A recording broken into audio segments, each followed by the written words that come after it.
Hi there guys, hope everyone's okay. Today we are having a look at Dark Worlds, which is another sort of early 90s fantasy adventure board game, similar to, again, Hero Quest, Dragon Strike, and those sort of games that came out around that time. One thing I do like about Dark World, which I thought we'd start with, I'll get rid of that glare, is the artwork on the box, which immediately sort of draws you to it. I mean, I do remember when this came out back in the early 90s, but I never had it.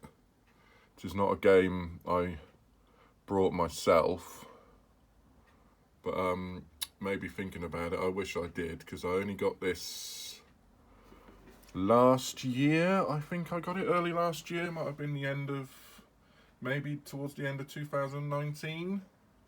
But yeah, we're just going to have a look at this today, look at all the components, and just have a little talk about it. So we'll make a start. So if I zoom out, one thing you'll notice about this as well is the size of the board. It's quite a big board, takes up quite a lot of space on the table, because it's two boards put together.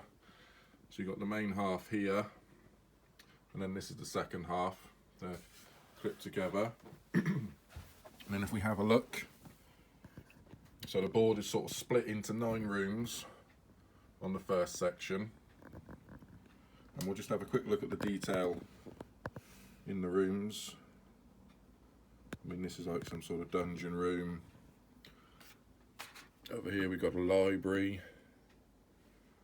What else have we got? This one is like a sort of kitchen. This one is some sort of armory.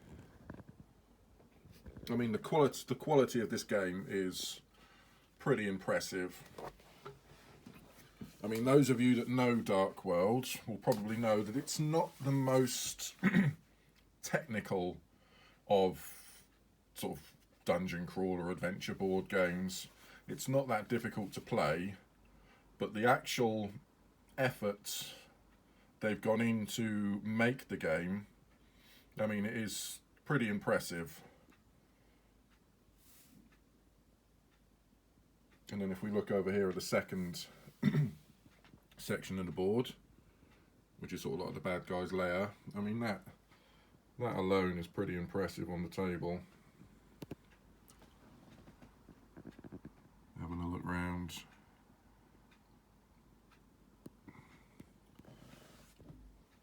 So yeah, next we'll have a look at the miniatures. Again, you'll have to excuse, I did not paint these. This is how it came when I brought it. But you get 4 heroes in this game. You get a barbarian. You get a ranger. You get the knights. And the dwarf.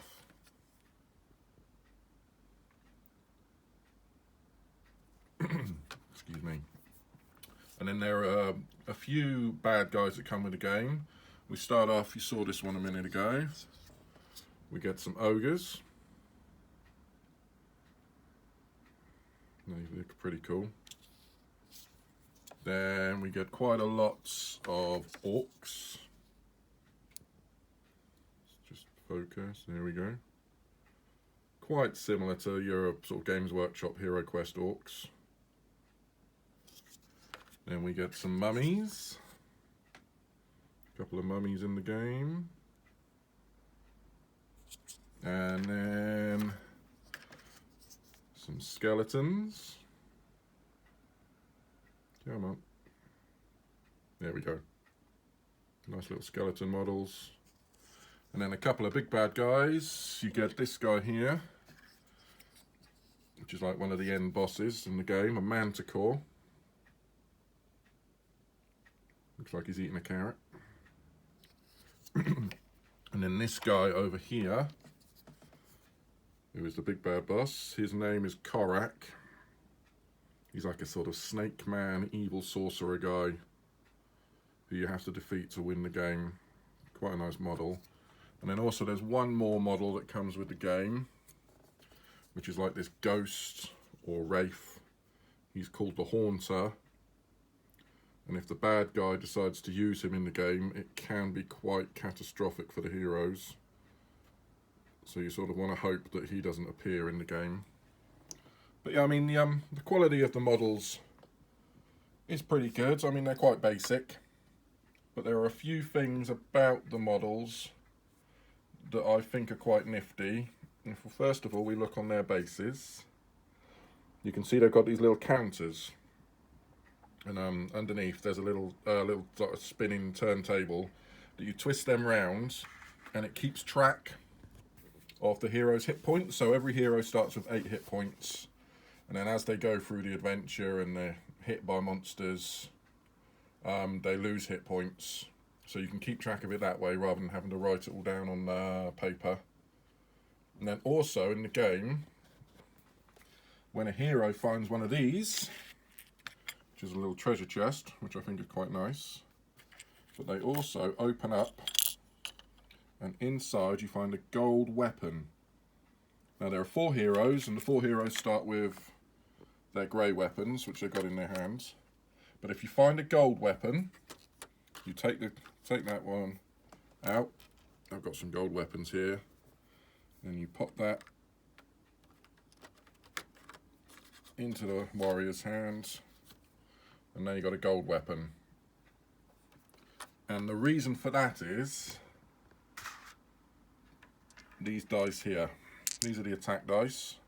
So they've got swords on, or some blank spaces. Now when you start the game, you only roll 2 dice. But as soon as you find one of the golden weapons, you get a 3rd dice.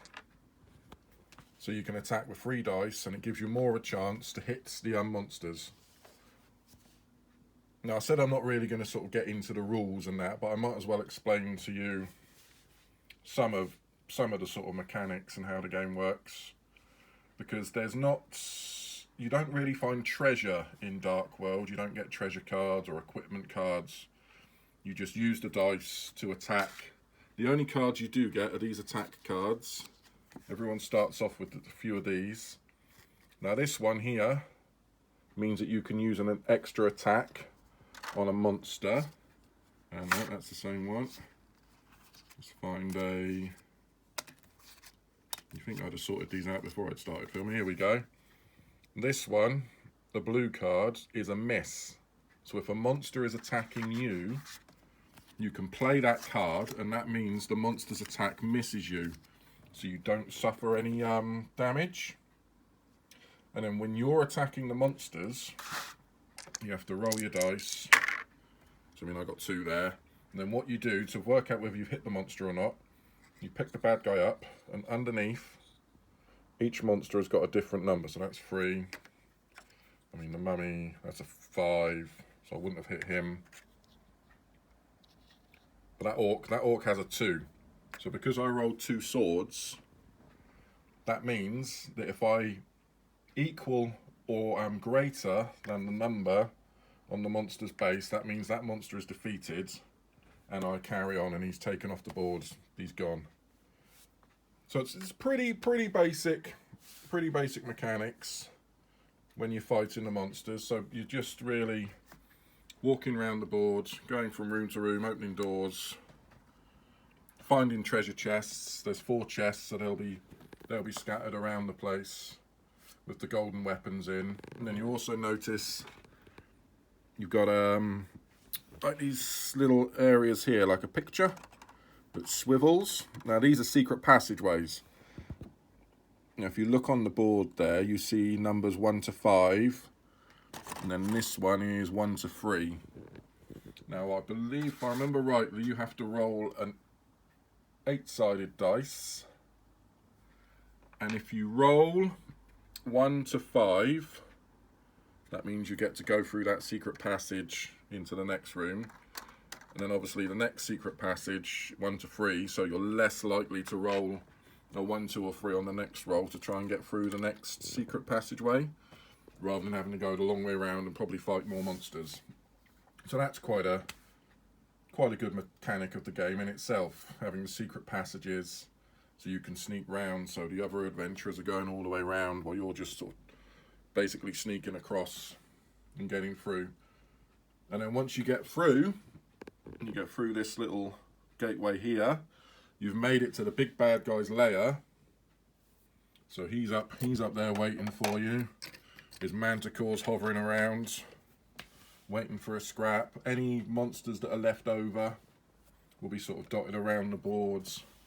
And then you have to make your way up the tower to fight the bad guy and hopefully win the game. And another good mechanic of this game that I didn't show you is this little thing at the back here. You'll see it's, I believe it's called the Mace of Power, and it comes off, he says, and inside you've got the 4 coloured balls which correspond to the 4 colours of the heroes, and you give this a shake, and then, so you've got red, blue, yellow and green. That corresponds to who goes first, so it's red first, then blue, then yellow, then green goes last. And then on the next turn you shake it again, and that decides who goes that turn, which is quite a nifty mechanic as well. So that it's, like I said, it's quite a basic game. There's not really much complexity to it, but it's a good game. Me and my kids do enjoy playing it. It comes out on the table every now and then. We have a few games, and the expansions for it are pretty impressive. If you've seen Village of Fear and Dragon's Gate, once you see those set up on the table, they are pretty impressive. And actually, I mean, excuse me, it doesn't actually fit on my table because it's not big enough. But I have Village of Fear as well, and if you try and get the Dark World Castle and then Village of Fear next to it, there's no more room left on the table. Now, I said I own Village of Fear. I don't have Dragon's Gate yet, unfortunately, but I'm still on the lookout for that. But one of my next videos I will do will probably be on the Village of Fear, because it is, again, once that's set up, all the models, the buildings, houses, and that are all set up on the board, it looks quite spectacular. But yeah, this is Dark World. I said it's an easy game to pick up and play. There's not much complexity to it.